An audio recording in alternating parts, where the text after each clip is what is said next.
முன்னாடியெல்லாம் பாலியல் தொழில் செய்கிற பெண்களை வந்து இந்த மாதிரியாக கூப்பிடுவாங்க.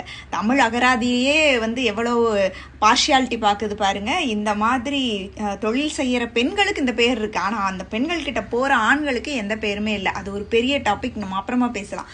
இப்போது நீங்கள் சாதாரணமாக பொதுவெளியில் இயங்குனீங்கன்னாவே உங்களை எவனோன்ட்டே தெரியாது, போகிறவன் வர்றவன் எல்லாருமே இந்த வார்த்தையை உங்களை சொல்லி கூப்பிடுவான். உங்களோட ஹெல்த் கண்டிஷன் பற்றி நீங்கள் பேசக்கூடாது, மாதவிடாய் பற்றி பேசக்கூடாது, அதில் யூஸ் பண்ணுற பொருட்கள் பற்றி பேசக்கூடாது, உங்களோட பர்சனல் ப்ராப்ளம் பற்றி பேசக்கூடாது, நீங்கள் தனித்து இருக்கக்கூடாது, அண்டு வந்து ஆம்பிட் ஃபேட் பற்றி பேசக்கூடாது, உங்களோட மனநிலை பிரச்சனைகள் பேசக்கூடாது, பொது விஷயங்கள் பேசக்கூடாது, பெண்கள் பிரச்சனைகள்னா பேசக்கூடாது, குடும்ப பிரச்சனைகள் பற்றி பேசக்கூடாது, நீங்கள் கொஞ்சம் அறிவாக பேசக்கூடாது, நீங்கள் நல்லா சம்பாதிக்க கூடாது, நீங்க சம்பாதிச்சு நீங்களே ஏதாவது பொருட்களை வாங்கிட்டு அதை வந்து நீங்க ப்ரௌடா சொல்லிக்க கூடாது, நீங்க ஒரு இண்டிபெண்டன்ட் உமனா இருக்கக்கூடாது. என்னவா இருந்தாலும் நீங்க இந்த பேர்ல தான் அழைக்கப்படுவீர்கள்.